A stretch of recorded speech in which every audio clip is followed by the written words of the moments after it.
করিতেছি পরম করুণাময় সৃষ্টিকর্তার নামে। সুপ্রিয় শিক্ষার্থীবৃন্দ, তোমরা সবাই কেমন আছো? আশা করি তোমরা সবাই ভালো আছো। আমি তোমাদের দোয়ায় ভালো আছি। বিশ্বের এই মহামারীকালীন সময়ে দেবিদ্বার সরকারি রেয়াজউদ্দিন পাইলট মডেল উচ্চ বিদ্যালয়ের উদ্যোগে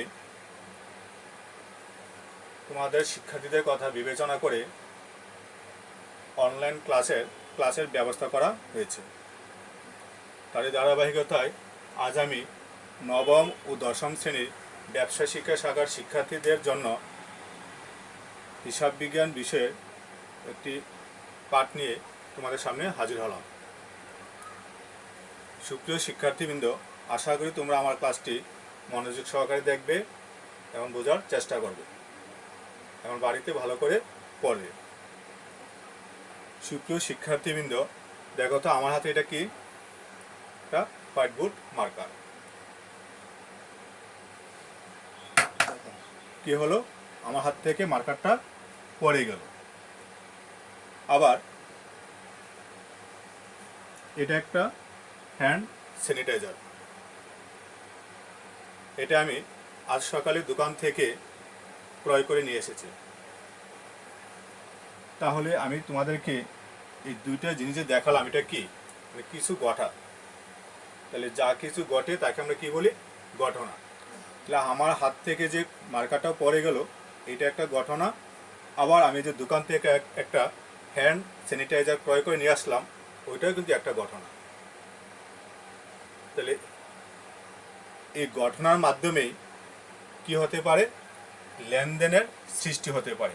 যেমন আমি এই হ্যান্ড স্যানিটাইজারটা দোকান থেকে ক্রয় করে নিয়ে আসলাম। কি হলো? দোকানদার থেকে আমি এটা নিয়ে আসলাম, তার বিনিময়ে তাকে কি করলাম? টাকা দিয়ে আসলাম, কারণ এটা একটা মূল্য আছে। তাহলে আজকে আমি যে বিষয়টি নিয়ে তোমাদের সামনে তোমাদেরকে আলোচনা করব, আমার এই পাঠ শিরোনাম হলো লেনদেন। তাহলে আমরা প্রথমেই আমি বলে নিই, লেনদেন আসলে মানুষ সুপ্রাচীন কাল থেকেই দৈনন্দিন জীবনে হিসাব ব্যবস্থার প্রয়োজনীয়তা অনুভব করে আসছে। তার মানে কি? আজ শুধু নতুন না, মানুষ যখন প্রাচীনকালে বন জঙ্গল উঠে তখনও মানুষ কি হিসাব ব্যবস্থার প্রয়োজনীয়তা অনুভব করত। আদিকালে প্রত্যেকে তার প্রাত্যহিক জীবনের প্রয়োজনে লেনদেনগুলো মানে কি প্রয়োজনগুলো মেটানোর জন্য নিজেদের মধ্যে পণ্য বিনিময় করত। তাহলে যে ঘটনাগুলো কোনো ব্যক্তি বা প্রতিষ্ঠানের আর্থিক অবস্থার পরিবর্তন করে, ওই ঘটনাগুলো থেকে লেনদেনের কি হয়? সৃষ্টি বা জন্ম হয়। তাহলে সকল ঘটনাই আবার কিন্তু লেনদেন না। তাহলে যেই ঘটনাটা লেনদেন, তার মানে প্রত্যেকটা লেনদেনই ঘটনা, কিন্তু সকল ঘটনা আবার লেনদেন নয়। তাহলে আমরা প্রথমেই আজকে আমরা যে বিষয়টা আলোচনা করব, একটা হলো লেনদেনের ধারণা। লেনদেন কি বা লেনদেনের শব্দের অর্থ কি? তাহলে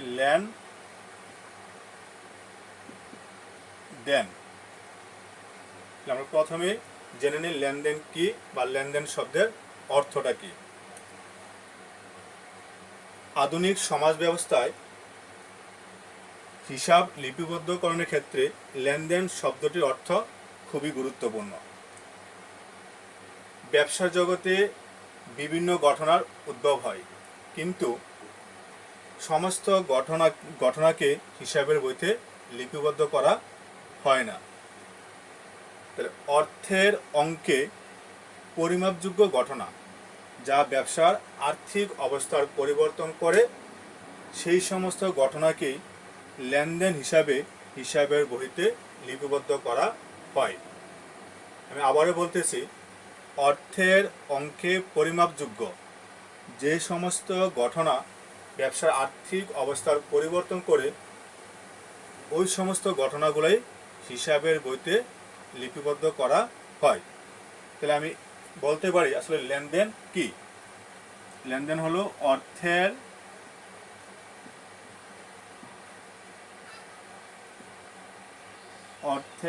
অঙ্কে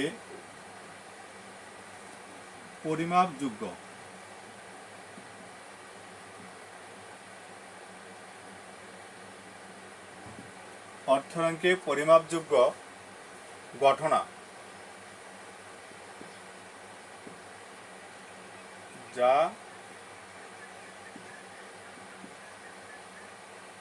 ব্যবসার আর্থিক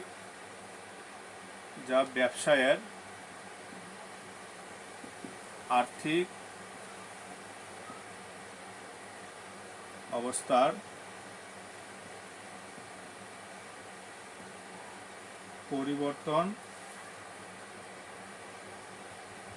পরিবর্তন করে তাকে লেনদেন বলে। প্রথমেই বললাম যে অর্থের অঙ্কে পরিমাপযোগ্য ঘটনা, যা ব্যবসায়ের আর্থিক অবস্থার পরিবর্তন করে তাকে লেনদেন বলে। যেমন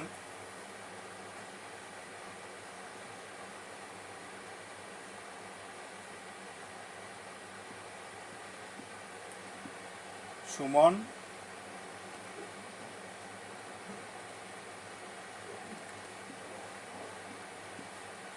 ব্রাদার্স থেকে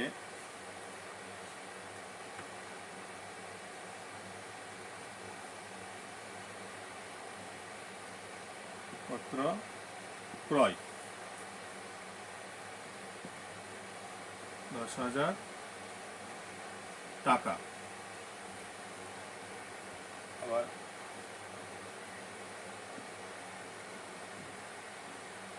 ব্যবসায়ী ম্যানেজার নিয়োগ দেওয়া হলো 15,000 টাকা। তাহলে এখানে দেখো সুমন ব্রাদার্স থেকে আসবাবপত্র ক্রয় 10,000 টাকা। আবার একটা ঘটনা বললাম, ব্যবসায়ী ম্যানেজার নিয়োগ দেওয়া হলো 15,000 টাকা বেতনে। তাহলে আমি এখানে দুইটাই ঘটনা, একটা আমি কি করলাম, সুমন ব্রাদার্স থেকে আসবাবপত্র ক্রয়, আবার ব্যবসায় আমি ম্যানেজার নিয়োগ দিলাম 15,000 টাকা বেতনে। তাহলে আমার প্রথম যে ঘটনাটা, এই ঘটনাটা কি অর্থের অঙ্কে পরিমাপযোগ্য। কত? 10,000 টাকা। আর এই 10,000 টাকা যদি আমি আসবাবপত্র ক্রয় করি তাহলে ব্যবসায় কি হবে, আর্থিক অবস্থারও পরিবর্তন হবে। তাহলে প্রথম ঘটনাটা আমার কি, লেনদেন। দ্বিতীয় ঘটনা বললাম, ব্যবসায়ী ম্যানেজার নিয়োগ দেওয়া হলো 15,000 টাকা বেতনে। মানে আমি একজন ম্যানেজার নিয়োগ দেওয়া হলো, তার বেতন কত, 15,000 টাকা, কিন্তু আমি তাকে কিন্তু বেতন এখনো দেইনি। এটা অর্থের অঙ্কে পরিমাপযোগ্য ঠিক আছে, কিন্তু ব্যবসার কোনো আর্থিক অবস্থার পরিবর্তন এখনো হয়নি। তার মানে কি, আমার এই দ্বিতীয় ঘটনাটা লেনদেন নয়। তাহলে আমরা এই লেনদেনের সংজ্ঞা থেকেই আমি যে দুইটা উদাহরণ দিলাম, আশা করি দুইটা উদাহরণের সাহায্যে তোমরা সহজে বুঝতে পারবে যে আসলে লেনদেনটা কি। সুপ্রিয় শিক্ষার্থীবৃন্দ, তোমরা লেনদেন কাকে বলে এটা একটু খাতায় তুলে নাও আর উদাহরণটা ভালো করে বুঝে নিও। এরপর আমি আসি লেনদেন শব্দটির অর্থ।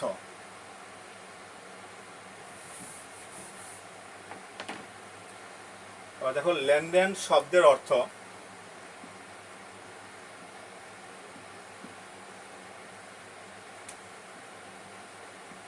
লেনদেন শব্দের আবিধানিক অর্থ।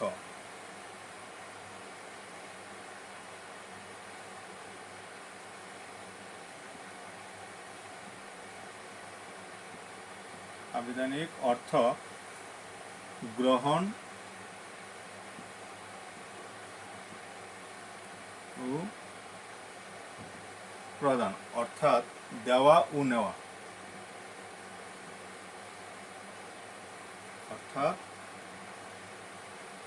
দেওয়া ও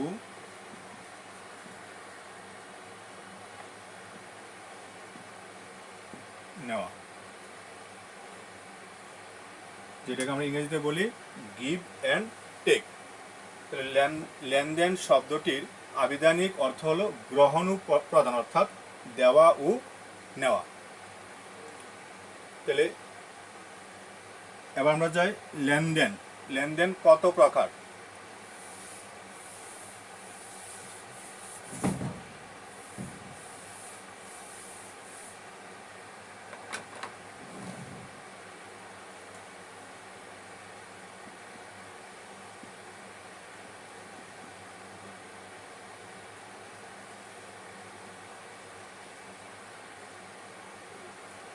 লেনদেন দুই প্রকার। একটা হলো বাহ্যিক লেনদেন,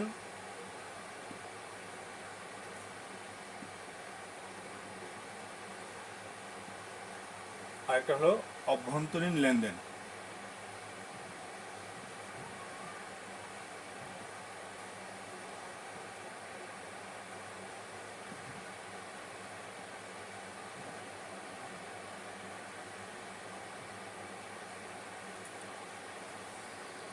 লেনদেন দুই প্রকার, বাহ্যিক লেনদেন, অভ্যন্তরীণ লেনদেন। বাহ্যিক লেনদেন, বাহ্যিক লেনদেন কোনো অর্থনৈতিক ঘটনা দুটি পক্ষকে বা দুটি প্রতিষ্ঠানকে প্রভাবিত করে। আমি আবার বলতেছি, বাহ্যিক লেনদেন হলো কোনো অর্থনৈতিক ঘটনা দুটি পক্ষকে বা দুটি প্রতিষ্ঠানকে প্রভাবিত করে। যেমন আমি প্রথমে একটা উদাহরণ দিয়েছিলাম, সুমন ব্রাদার্স থেকে আসবাবপত্র ক্রয়। তাহলে এটা হলো আমার একটা কি বাহ্যিক লেনদেন। আর অভ্যন্তরীণ লেনদেন হলো, অভ্যন্তরীণ লেনদেন ব্যবসায় শুধু অভ্যন্তরীণ আর্থিক অবস্থাকে প্রভাবিত করে। যেমন আসবাবপত্রের অপচয় বা যন্ত্রপাতির অপচয়। এবার আসো লেনদেন কি বা লেনদেন কত প্রকার বা লেনদেন শব্দটির অর্থ কি। তাই আমি বললাম যে লেনদেন মানে আদান প্রদান বা দেওয়া নেওয়া, এটা বলি গিভ অ্যান্ড টেক। তাহলে নগদ টাকার আদান প্রদান বা বাকিতে ক্রয় বিক্রয় ছাড়াও সেবা প্রদানের মাধ্যমেও লেনদেনের উদ্ভব হতে পারে বা সৃষ্টি হতে পারে।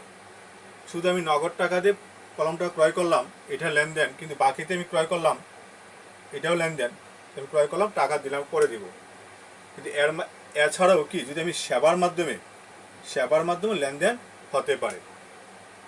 যেমন আমি এখন কেউ আমাকে কাজ করে দিল, ঠিক আছে, আমি তাকে কি করলাম, টাকা দিলাম, বিনিময় মজুরি দিলাম। সে আমাকে সেবা দিল, আমি তার বিনিময়ে তাকে কি মজুরি দিলাম, ওইটা একটা লেনদেন। তাহলে লেনদেন নগদও হতে পারে, বাকিতে হতে পারে, আবার সেবার মাধ্যমেও হতে পারে। আবার লেনদেন দৃশ্যমানও হতে পারে, অদৃশ্যমানও হতে পারে।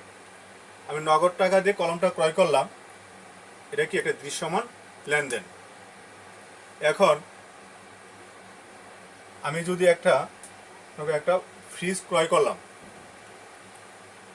ফ্রিজ ক্রয় করার সময় আমাকে বললো এটা ফ্রিজটা 10 বছরের ওয়ারেন্টি। ধরে নাও আমি এই ফ্রিজটা 30,000 টাকা দিয়ে ক্রয় করলাম। তাহলে আমি এই ফ্রিজটা আমি কি 10 বছর ব্যবহার করতে পারবো। 10 বছর আমাকে ওয়ারেন্টি দেওয়া হয়েছে। এখন 10 বছরের মধ্যে যদি আমার কি 1 বছর শেষ হয়ে গেল,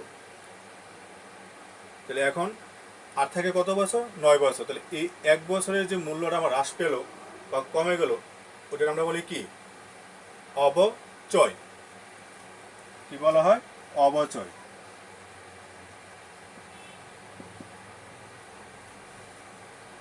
অবচয় মানে কি, কোনো স্থায়ী সম্পদ দীর্ঘদিন ব্যবহার করার ফলে যে মূল্য হ্রাস পায় বা কমে যায়, ওই অংশটাকে বলা হয় অবচয়। তাহলে এখন এই অবচয় কিন্তু আমি কি দৃশ্যমান না, দেখা যাবে না। তাহলে অবচয় হলো একটা কি অদৃশ্যমান।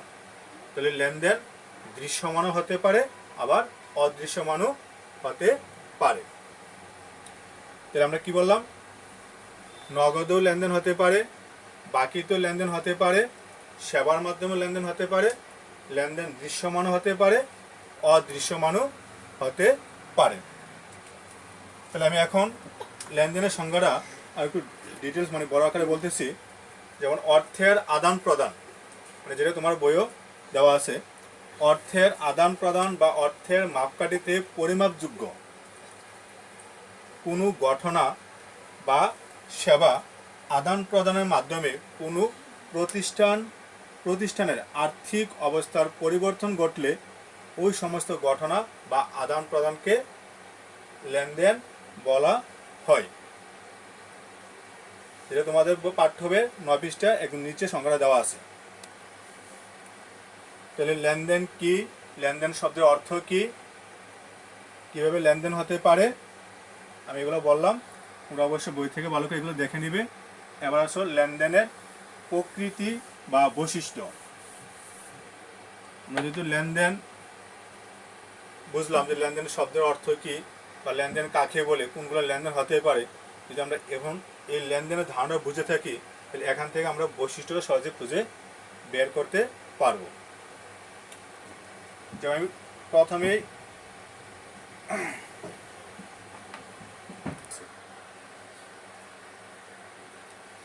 লেনদেনের প্রকৃতি বা বৈশিষ্ট্য, তাহলে আমরা ওই সংজ্ঞা বা লেনদেনের ধারণা থেকে বুঝতে পারি লেনদেনের প্রকৃতি ও বৈশিষ্ট্য হলো অর্থের অঙ্কে পরিমাপযোগ্য। অর্থের অঙ্কে পরিমাপযোগ্য যে কোনো ঘটনাকে আমরা লেনদেন বলতে পারবো।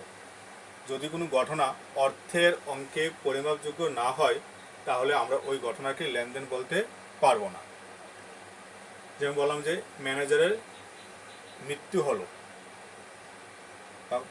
ব্যবসায় কোনো শ্রমিক দুর্ঘটনায় আহত হলেন, তাহলে এটা কিন্তু অর্থের অঙ্কে পরিমাপযোগ্য না, তাহলে এরকম কোনো ঘটনা লেনদেন হতে পারবে না। আবার যদি বলি আগুনে পণ্য পুড়ে গেল 10,000 টাকা, তাহলে এটা একটা অর্থের অঙ্কে পরিমাপযোগ্য। আর্থিক অবস্থার পরিবর্তন, যদি কোনো ঘটনা মাধ্যমে ব্যবসায়ের আর্থিক অবস্থার পরিবর্তন হয় তাহলে আমরা ওই ঘটনাকে লেনদেন বলতে পারবো। যেমন ব্যবসার জন্য আসবাবপত্র ক্রয় করা হলো 10,000 টাকা, তাহলে এখন আমি ব্যবসার জন্য যদি 10,000 টাকা আসবাবপত্র ক্রয় করি তাহলে এই আসবাবপত্র ক্রয়ের ফলে ব্যবসার আর্থিক অবস্থার পরিবর্তন হয়, তাহলে এটা একটা লেনদেন। দ্বৈত সত্তা, প্রত্যেকটি লেনদেনে দুইটা পক্ষ থাকে, একটি পক্ষ সুবিধা গ্রহণ করবে আর একটা পক্ষ সুবিধা প্রদান করবে, তাহলে লেনদেনের দুইটা পক্ষ থাকতে হবে, মানে দিক থাকতে হবে। তাহলে দ্বৈত সত্তা হলো লেনদেনের দুইটা দিক, একটা পক্ষ সুবিধা গ্রহণ মানে গ্রহীতা আর একটা পক্ষ সুবিধা প্রদান করে, যেটাকে বলা হয় দাতা। স্বয়ংসম্পূর্ণ স্বতন্ত্র, প্রত্যেকটা লেনদেনই একটা লেনদেন আরেকটা লেনদেন থেকে সম্পূর্ণ স্বয়ংসম্পূর্ণ ও স্বতন্ত্র হতে হবে। কোনো লেনদেন আরেকটা লেনদেনের সাথে নির্ভরশীল না। দৃশ্যমানতা, লেনদেন দৃশ্যমান এবং অদৃশ্যমান উভয় হতে পারে। ঐতিহাসিক ঘটনা, ঐতিহাসিক যে কোনো ঘটনায় লেনদেন হতে পারে। হিসাব সমীকরণের প্রভাব বিস্তার, যদি কোনো ঘটনা হিসাব সমীকরণের প্রভাব বিস্তার করে তাহলে এই ঘটনাটা লেনদেন।